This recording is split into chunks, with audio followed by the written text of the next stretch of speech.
사랑하는 여러분, 어느새 하루가 저물어 가고 있네요.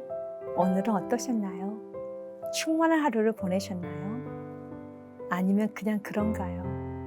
성경에는 우리의 삶이 매일매일 기쁘고 감사하고 기도하며 성령 충만한 삶을 말씀하셨어요. 현실은 이 말씀대로 사는 것이 그리 쉽지는 않습니다.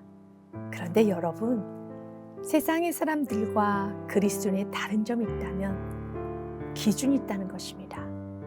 세상의 사람들은 자신이 기준이 되기도 하고 환경이 기준이 되어서 요동할 수도 있지만, 우리는 동일한 환경, 육신을 가지고 있지만 요동할 때마다 말씀에 요동하는 감정, 환경을 묶는 것입니다.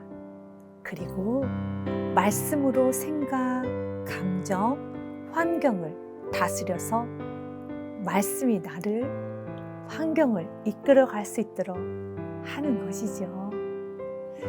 염려, 걱정, 근심, 문제가 생각의 흐름을 주장하게 하는 것이 아니라 감사와 기쁨, 말씀이 생각을 주장하도록 하는 것입니다. 그러면 감사와 기쁨, 말씀으로 충만해집니다. 하나님은 우리가 행복하기 원하십니다. 우리가 행복하고 기뻐하면 하나님도 참 행복하고 기뻐하신답니다.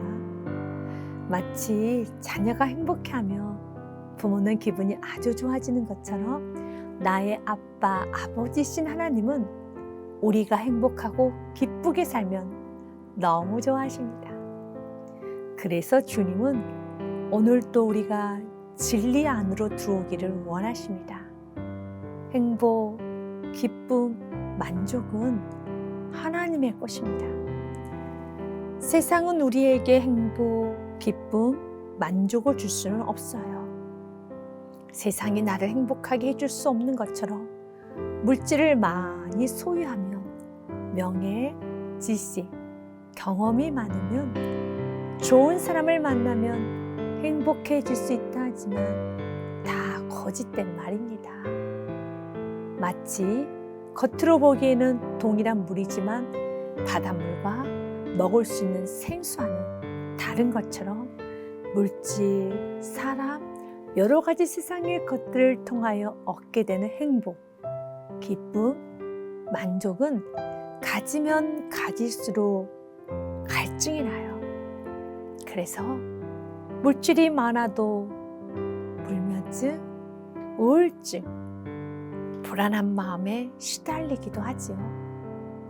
만족하지 못하고 사람들의 평가, 그리고 외모에 더 많은 신경을 쓰며 매이게 됩니다. 주님 안에서만이 참된 행복과 기쁨을 소유할 수 있답니다. 시편 16편 11절의 말씀을 읽어드리도록 하겠습니다. 주께서 생명의 길을 내게 보이시리니 주의 앞에는 충만한 기쁨이 있고 주의 오른쪽에는 영원한 즐거움이 있나이다. 아멘. 주님의 앞에 충만한 기쁨이 있습니다. 충만한 기쁨을 소유하기 원한다면 주님께서 보이신 생명의 길을 가셔야 해요. 주님께 더 가까이 가야 합니다. 햇빛이 들지 않는 곳에는 춥고 습하고 어둡지만 빛이 환하게 비치는 곳에는 밝고 투명한 것처럼 주님과 멀어지면 불안하고 우울해집니다. 그렇기 때문에 주님께 가까이 가는데 방해되는 걸림돌을 제거해야 합니다. 기쁨을 빼앗는 것들을 제거해야 합니다. 기쁨을 빼앗는 것 중에 하나가 염려이죠. 염려는 우리들의 인생에 전혀 도움이 되지 않습니다. 예수님이 자주 하신 말씀 중에 하나가 염려하지 말라이죠. 마태복음 6장 27절의 말씀에 너희 중에 누가 염려함으로 그 길을 한 자라도 더 할 수 있겠느냐. 염려를 해서 문제가 해결이 된다면 우리는 염려를 아주 많이 해야 하지만 염려로 문제가 해결이 되지 않습니다. 오히려 생각에 사로잡혀 불안해지고 긴장해서 잘못된 생각과 판단을 하는 경우가 아주 많습니다. 예수님은 한 번 더 말씀을 하시네요. 마태복음 6장 34절의 말씀입니다. 그러므로 내일 일을 위하여 염려하지 말라. 내일 일은 내일이 염려할 것이요 한날의 괴로움은 그날로 족하니라. 주님께 맡기라는 것입니다. 문제가 해결되지 않아도 내일 역사하실 주님을 믿고 안식으로 들어가라는 것입니다.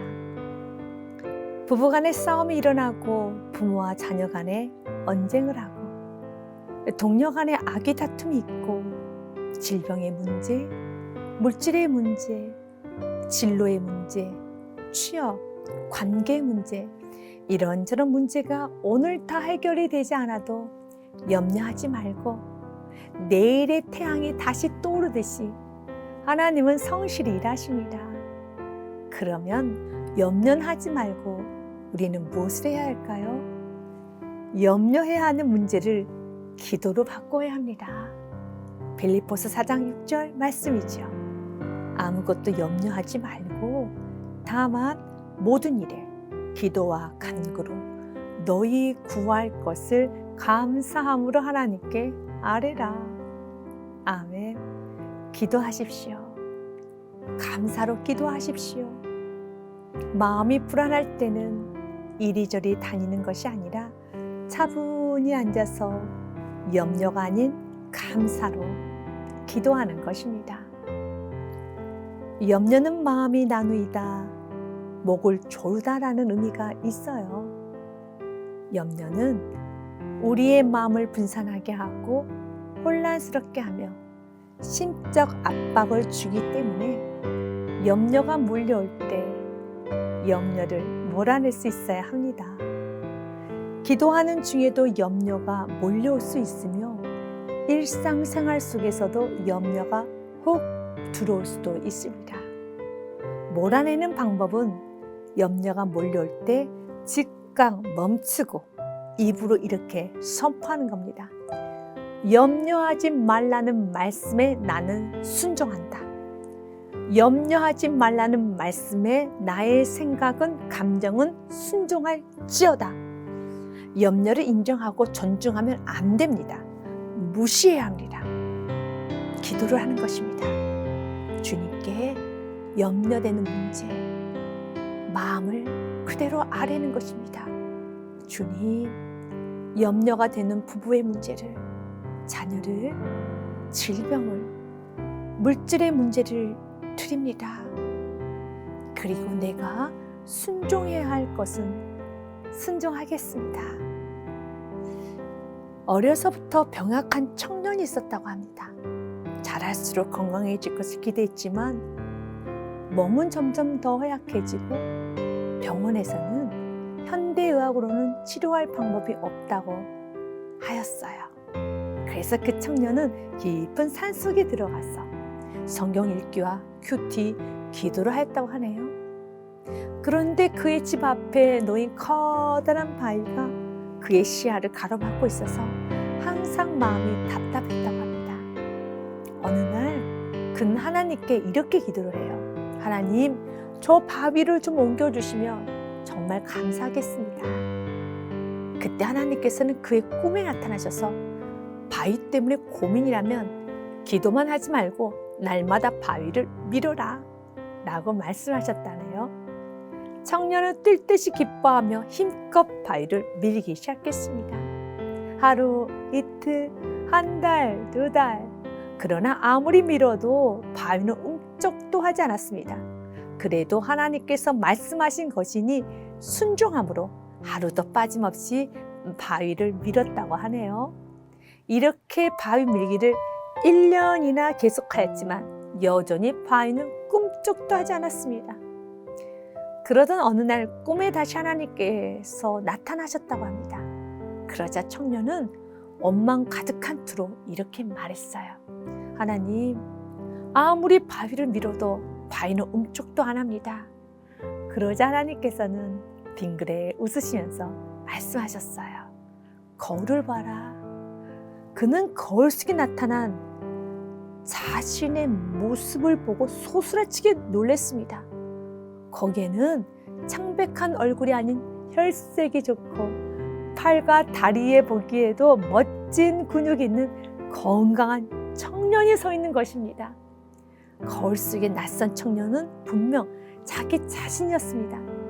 너무나도 놀란 청년은 이렇게 감사 기도를 드렸답니다. 하나님, 감사합니다. 참으로 감사합니다. 그렇습니다.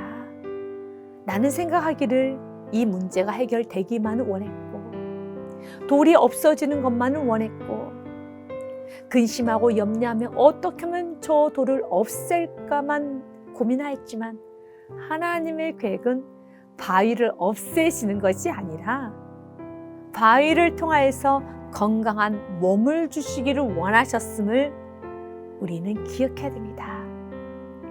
문제 속에서 순종으로 하기 원합니다. 기뻐하라, 감사하라, 성실하라. 염려하지 말라는 말씀에도 순종하면 나아갈 때 참 좋은 일들이, 크고 놀라운 일들이 펼쳐지게 될 것입니다. 사랑합니다. 기도하겠습니다.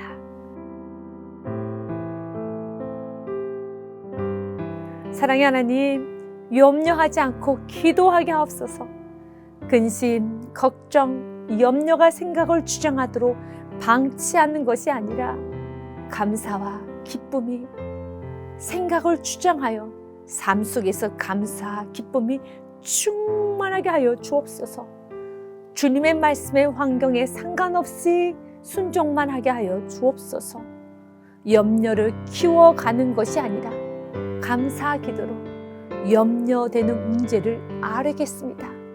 생각 속에서 우적거리며 마음이 나누어지고 혼란하여 하나님의 자녀가 되어 구원받았다는 이 명확한 사실조차도 의심하며 흔들거리는 것이 아니라 정신을 차리고 염려를 몰아내게 주여 은혜 내려 주옵소서.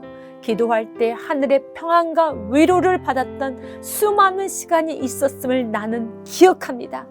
그럼에도 게으르고 마음이 많이 교만해져서 기도는 하지 않고 염려만 했음을 회개하오니 주여 용서하여 주옵소서. 문제를 해결해 주실 분은 오직 예수 그리스도밖에 없음을 알고 문제를 가지고 더 주님께 나아가겠습니다. 감사함으로 울겠습니다. 다시 기도의 옷깃을 여며 봅니다. 주님, 많이 사랑합니다. 나의 산 소망이 되어주신 예수 그리스도 이름으로 기도했습니다. 아멘.